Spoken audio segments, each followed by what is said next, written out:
बहुत बहुत स्वागत करते हैं आपका। जैसा हम सब अभी जानते ही हैं कि 2 दिन पीछे सुर साम्राज्ञी स्वर कोकिला लता मंगेशकर जी धरती से अपने लोक में वापस लौट गई। सब लोग अपने अपने तरीके से उन्हें श्रद्धांजलि देते हैं और इस कड़ी में आज हम श्रद्धांजलि के रूप में ही एक श्रद्धांजलि क्विज, लता श्रद्धांजलि क्विज कॉन्टेस्ट के साथ उपस्थित हैं और हमारे साथ हैं 4 प्रतिभागी हैं जिनके साथ हम क्विज कॉन्टेस्ट में लता जी से ही जुड़े हुए प्रश्नों के साथ उपस्थित होंगे। तो पहले तो बारी बारी से आप अपना नाम बता दें। उधर से शुरू। महिमा, ज्योति, रिया, निशु। महिमा, ज्योति, रिया, निशु। तैयार हैं आप? मैं लता जी का जो शानदार सफरनामा रहा है, इनसे कई तरह के प्रश्न हैं, उनके जीवन से जुड़े प्रश्न पूछेंगे, उनको जो पुरस्कार मिला, सम्मान मिला, इनसे पूछेंगे, उन्होंने जिन फिल्मों में गाना गाया इनसे पूछेंगे। आपसे कुल 30 प्रश्न होंगे, जिनमें से 20 प्रश्न ऐसे होंगे जिनके लिए विकल्प आपको नहीं दिए जाएंगे और 10 ऐसे होंगे जो विकल्प विहीन होंगे, बिना विकल्प के होंगे। चलिए पहले सवाल शुरू करते हैं। तैयार है आप? पहला सवाल आपसे है, आप जानते ही होंगे लता जी ने अपने जमाने के तमाम बड़े से बड़े गायकों के साथ गाना गाया। मोहम्मद रफी के साथ, मुकेश कुमार के साथ, किशोर कुमार के साथ, सबके साथ गाया। पहला सवाल आपसे है, किशोरदा के साथ लता मंगेशकर ने किस फिल्म के लिए पहली बार युगल आवाज देने का कार्य किया? फिल्म का नाम है option A jail thief, B Maya, C Ziddi और डी इनमें से कोई नहीं। जिद्दी बिल्कुल सही बताया आपने। आप बता सकते हैं कि जिद्दी फिल्म का वो कौन सा गाना था? वो कौन सा गाना था जिसे किशोरदा के साथ लता दीदी आवाज दे? बोलिए। नहीं, हाँ ठीक है, आप सही बोल रहे हैं, लेकिन पीछे बीच के ये कौन आया करके 16 सिंगार। बिल्कुल सही उत्तर दिया है आपने। दूसरा प्रश्न आपसे है, नॉन ऑब्जेक्टिव में। दूसरा प्रश्न काउंट कर लिए। नॉन ऑब्जेक्टिव में ये वर्ष कौन था? 1948 में। जोड़ी बनी थी किशोर और लता की, और फिर आगे के दिनों में तो फिर क्या बात है, सफलता की सीढ़ियां चढ़ते चढ़ते इन दोनों ने मिलकर संगीत को, गीत को इतनी ऊंचाइयां दी कि सदैव यह छत्र, संगीत का छत्र, गीत का छत्र सदैव उनके प्रति कृतज्ञता का भाव ज्ञापित करता रहेगा। अगला सवाल आपसे है, आपके लिए है, दिल्ली के नेशनल स्टेडियम में भारत चीन युद्ध के बाद दिल्ली के नेशनल स्टेडियम में प्रदीप के द्वारा लिखी गई वो गाना जिसे आज भी जब कभी भी कहीं भी किसी दिवस झंडा को जब फहराया जाता है तो मानो कि झंडा का प्रतीक गान बन गया है। ऐ मेरे वतन के लोगों जरा याद करो, एक पढ़ती ज्यादा नहीं, आप सुन। मेरे वतन के लोगों जरा आंख में भर लो पानी। बस आप तो सारे लोग उनके लिए आंख में पानी भरे हुए हैं और कहते हैं आपने ये जो गाना गाया है दिल की धरोहर संपदा के रूप में संभाल करके रखेंगे। बताना आपको ये है कि ये पहली बार लता दीदी ने कब गाया था इसे? स्टेडियम तो दिल्ली का नेशनल था। तारीख बतानी है आपको, 27 जनवरी 1964, 27 जनवरी 1962, 27 जनवरी 1963 और 27 जनवरी 1965। 27 जनवरी 1963। बिल्कुल तैयार बैठे थे ये लोग कि 27 जनवरी पर जय वही मैं इस लॉक कर दूं। बिल्कुल प्रदीप के गीत को, प्रदीप के बोल को आवाज दिया लता ने और गीत अमृत को पा लिया। लता मंगेशकर को भारत रत्न पुरस्कार दिया गया। भारत रत्न पुरस्कार लता मंगेशकर को मिला ना, किस राष्ट्रपति के द्वारा भारत रत्न का खिताब लता दीदी को दिया गया था? और राष्ट्रपति कौन थे? Doctor Shankar Dayal Sharma, option A. B doctor APJ Kalam, C Pratibha Devi Singh Patil, और D Kocheril Raman Narayanan. Kocheril Raman Narayan, K R Narayanan. हाँ। चलिए, सही उत्तर दिया है आपने।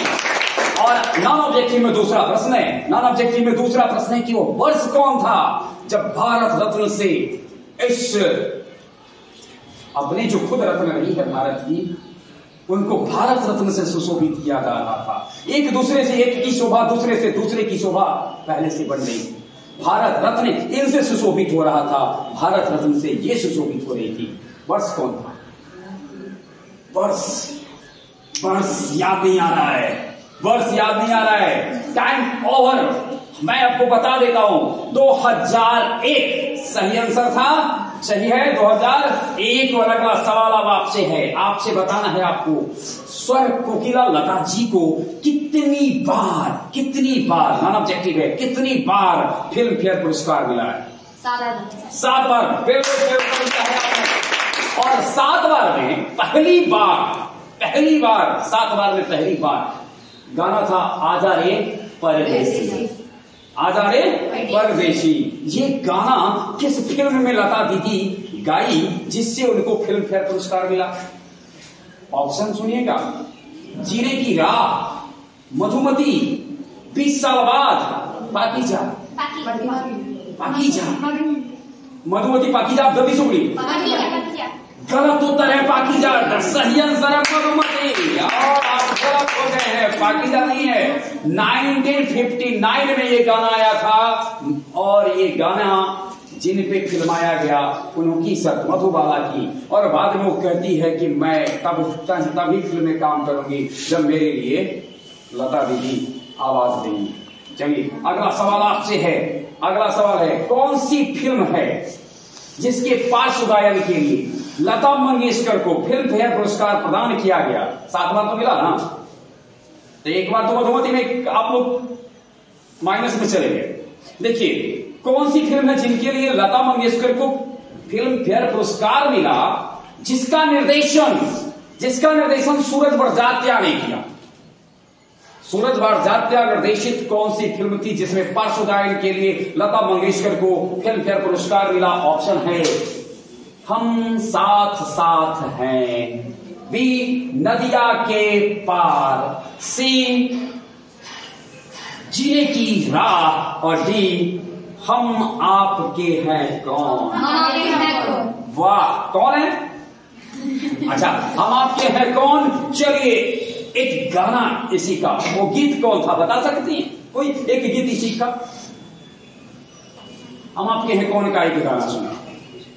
माई रे माई मुंडेर पे तेरे बोल रहा है कागा, जोगन हो गई तेरी दुलारी मन जोगी संग लागा। बस बहुत सुंदर। अच्छा, और मैं आप श्रोताओं को ये बता दूं कि 90 के दशक में इस फिल्म ने तमाम बॉक्स ऑफिस के रिकॉर्ड को ध्वस्त कर दिया था, सफलता का एक नया मुकाम हासिल किया था। और उसके बाद सबसे बड़ी बात है, ये मल्टी स्टारर फिल्म थी, इसमें कोई किसी से कम नहीं था। लता दीदी के स्वर के साथ साथ राम लखन के एसपी बालासुब्रमण्यम के स्वर भी थे, और राम लखन के म्यूजिक थे। इसको सूरज बड़जात्या ने निर्देशित किया था। माधुरी दीक्षित, सलमान खान, आलोकनाथ, अनुपम खेर, रीमा लागू जैसी अभिनेता अभिनेत्रियों से सुसज्जित ये फिल्म तमाम ऊंचाइयों को छुई थी, सफलता के तमाम ऊंचाइयों को छुई। अगला सवाल आपसे है, आपको बताना है कि ये फिल्म किस वर्ष रिलीज हुई? Non objective question. 1993 याद रखिएगा। 5 ऑब्जेक्ट नॉन ऑब्जेक्टिव हो गया है आपसे। और अगला ऑब्जेक्टिव क्वेश्चन आपसे है, लता जी और मुकेश जी, अभी आपने जो थोड़ा देर पहले किया था वो लता जी और किशोर जी की बात थी। अब लता जी और मुकेश जी के जुगल स्वर में एक गाना काफी चर्चित हुआ था, आप सुने? फूल तुझे भेजा है खत में। सुने? सुनाते नहीं क्या भैया? मतलब ये कभी गुनगुनाए ना इस गीत को? गुनगुनाए तो आप थोड़ा गुनगुनाने लब से थोड़ा बाहर निकालें। लाइक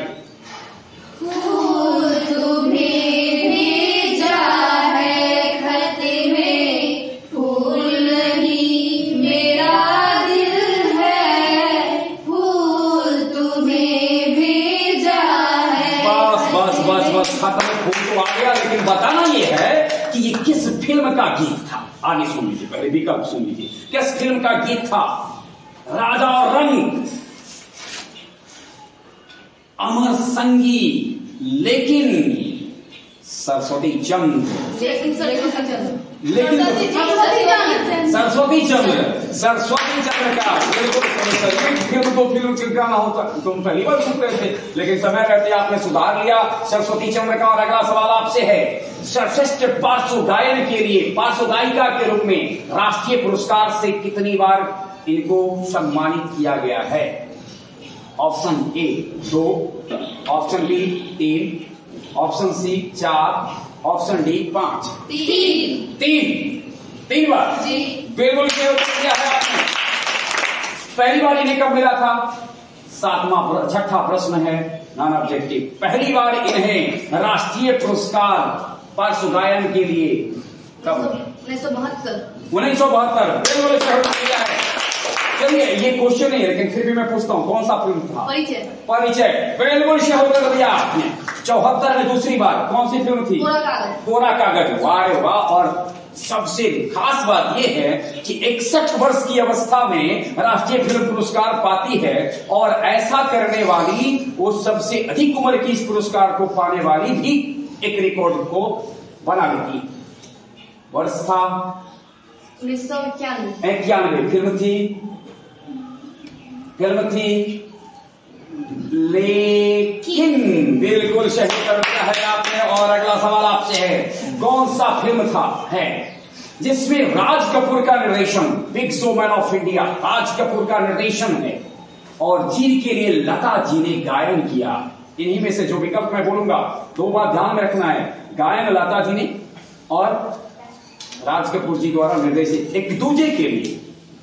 पाकीजा, राम तेरी गंगा मैली और अमर। पाकीजा बिल्कुल गलत उत्तर है, बिल्कुल गलत उत्तर है। सही उत्तर है राम तेरी गंगा मैली। सो सॉरी, समझ गए, गलत उत्तर हो गया। पाकीजा के डायरेक्टर कमाल अमरोही हैं, न कि राज कपूर हैं। चलिए पाकीजा पर भी आ ही गए हैं तो हम पूछ ही लेते हैं। 1970 के दशक में ये फिल्म रिलीज हुई थी। बड़ी अजीब सी घटना है, मैं थोड़ा सा अपने श्रोताओं को बता दूं। 55-56 के वर्ष में अपनी पत्नी के साथ, मीना कुमारी के साथ कमाल अमरोही गोवा घूमने जाते हैं, और वो कहते हैं कि एक शहंशाह ने अपनी बेगम की याद में ताजमहल बनाया था, मैं भी सोचता हूँ अपनी बेगम की याद में कुछ खास करूं। और तब एक फिल्म की पटकथा उन्होंने सुनाई, और जब वो फिल्म बननी शुरू हुई 1958 के बाद, बीच में ऐसी स्थिति आई कि कमाल अमरोही और मीना कुमारी को एक दूसरे से अलग होना पड़ा। आपको ये बताना है कि इस फिल्म में मीना कुमारी अभिनेत्री थी, है ना।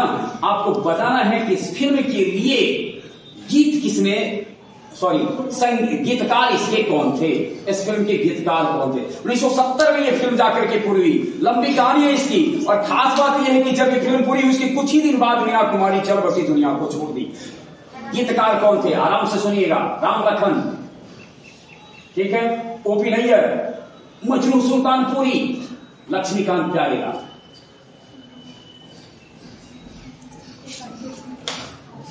राम लखन, ओपी नैयर, मजनू सुल्तानपुरी, लक्ष्मीकांत प्यारेलाल। गीतकार गलत उत्तर है, मजनू सुल्तानपुरी थे। अगला सवाल आपसे है, निम्न में से कौन लता मंगेशकर की बहन है। मीना खाड़ीकर, पहले सुन लेंगे ठीक से। Option A Meena Khadikar, option B Asha Bhosle, option C Usha Mangeshkar, option D इनमें से सभी। बिल्कुल सही उत्तर दिया है आपने। अगला सवाल आपसे है, लता मंगेशकर का जन्म ईस्वी बताना है आपको, डेट सहित। 28 सितंबर 1929, 28 सितंबर 1930, 28 अगस्त 1927 और 28 सितंबर 1931। 28 सितंबर को एक और भारत के महान विभूति का जन्मदिन है, बता सकते हैं जी, भगत सिंह। बिल्कुल सही उत्तर दिया है आपने। और अगला सवाल आपसे है, इनका जन्मस्थल इंदौर, जो भारत के पिछले मध्य प्रदेश का, और खास बात यह है कि पिछले 4 वर्षों से लगातार भारत का सबसे स्वच्छ शहर होने का पुरस्कार भी पा रहा है इंदौर। अगला सवाल आपसे है, लता मंगेशकर के जन्म के समय उनका नाम क्या था? पाकीजा, मीना, लता, हेमा? हेमा। वाह, क्या बात है, सही उत्तर दिया आपने।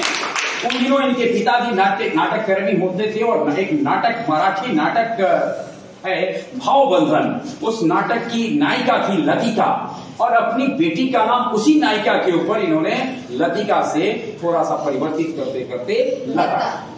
आगे सवाल है आपसे, श्रीवंती मंगेशकर का लता मंगेशकर जी से क्या नाता रहा है? ऑप्शन ए मौसी, मामा, मामी, माँ थी। बिल्कुल सही है आपने।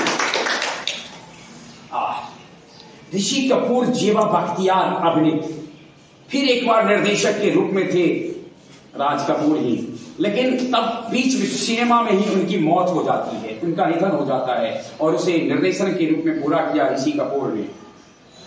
अपने जमाने में काफी हिट सॉन्ग थे भी, कहानी भी बेहतर, गाने के गीत भी काफी बेहतर, और सुर सम्राज्ञी लता का स्वर जिसे मिल जाए तो न भी हो बेहतर तो बेहतर हो भी जाता है।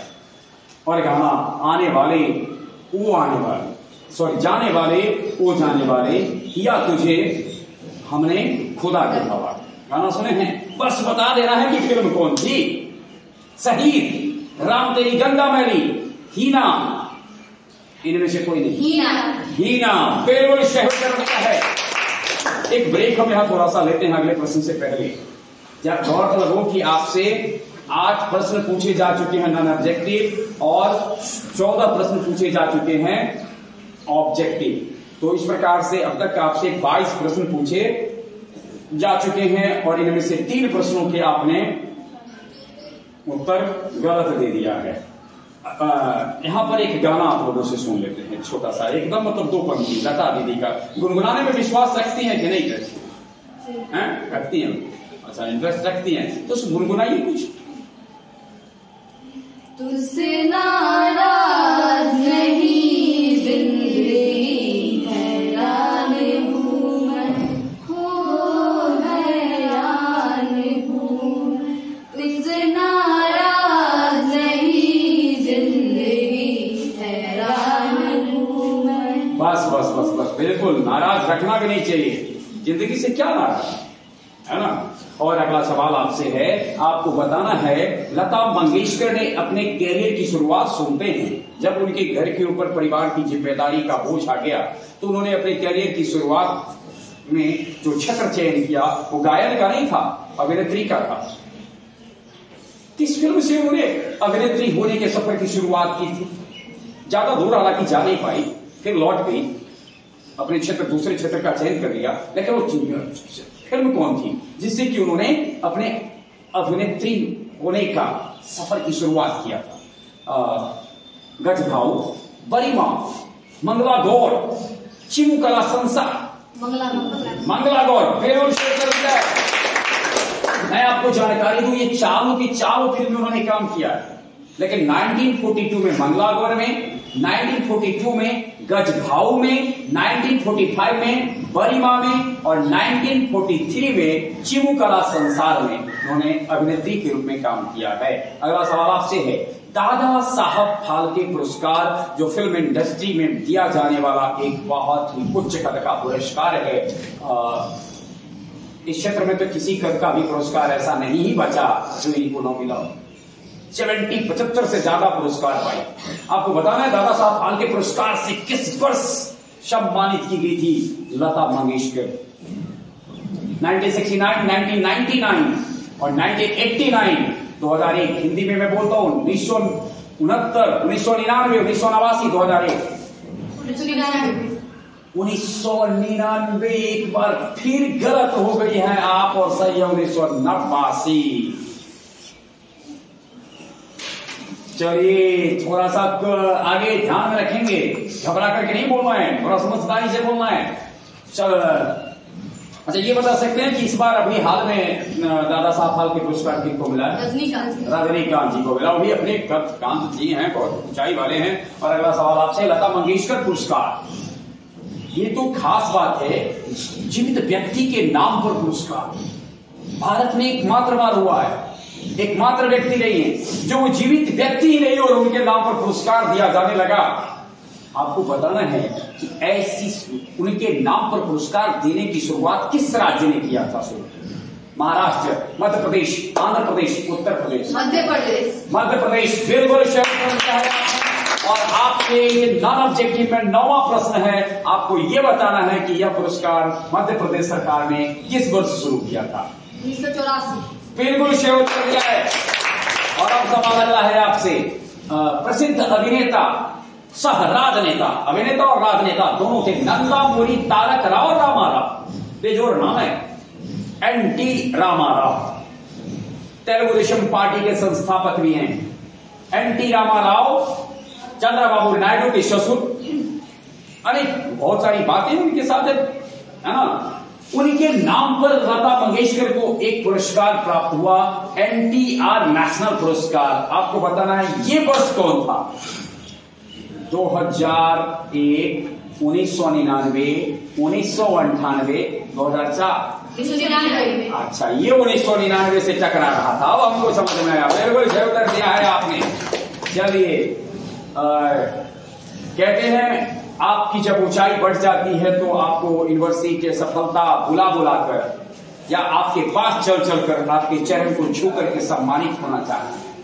जब लता दीदी ऊंचाई पे चली गई तो तमाम यूनिवर्सिटियों ने, एकेडमी ने उनको डॉक्टर ऑफ लेटर्स, डीलिट जिसे हम कहते हैं, उससे इनको सम्मानित किया। अब सोचिए जरा सा, कितने लोग प्रयास करते रह जाते हैं और उनके पास चल करके आई। इनमें से किस यूनिवर्सिटी ने उनको डीलिट की डिग्री दी? Pune university, Hyderabad university, option A Pune university, option B Hyderabad university, option C New York university, option D इनमें से सभी। इनमें से सभी करेक्ट किया है आपने।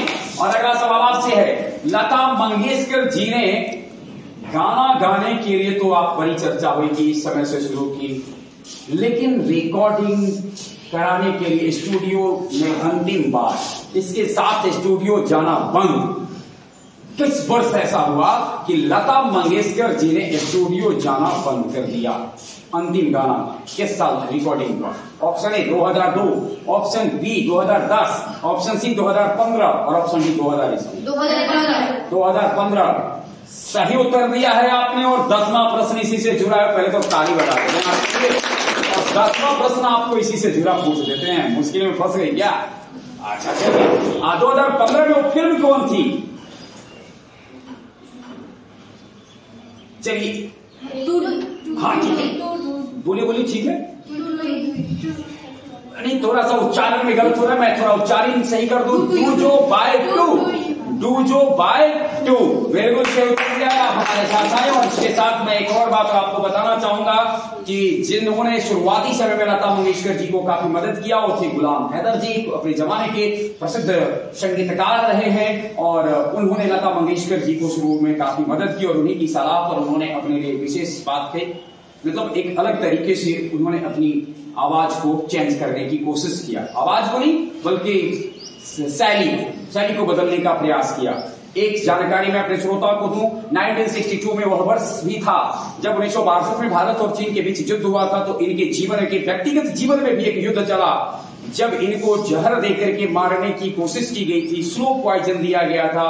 और ऐसा लिखती हैं पद्म सचदेवा की एक पुस्तक है, ऐसा कहां से पाऊं, लता मंगेशकर जी के ऊपर ये लिखा गया है। इस पुस्तक में इस बात का जिक्र है कि उनको स्लो पॉइजन देकर के मारने की कोशिश की गई थी। वो अलग बात है, उन्हें तो इतिहास रचना था, इसलिए मौत को तो थोड़ा रुकना ही था, ठहरना ही था। अंततः वो दुनिया को अलविदा कह दी हैं और धरती पर उनकी यात्रा काफी शानदार रही है। और प्राय एक बात होती है कि इस रिक्ति को भरा नहीं जा सकता है, ईश्वर के रिक्ति खाली ही रहे, ताकि एहसास हम सब लोगों के अंदर बनी रहे कि लता दीदी धरती पर आई थी। बहुत बहुत धन्यवाद। हमारे साथ आने के लिए, क्विज कॉन्टेस्ट में पार्टिसिपेट करने के लिए बहुत बहुत धन्यवाद।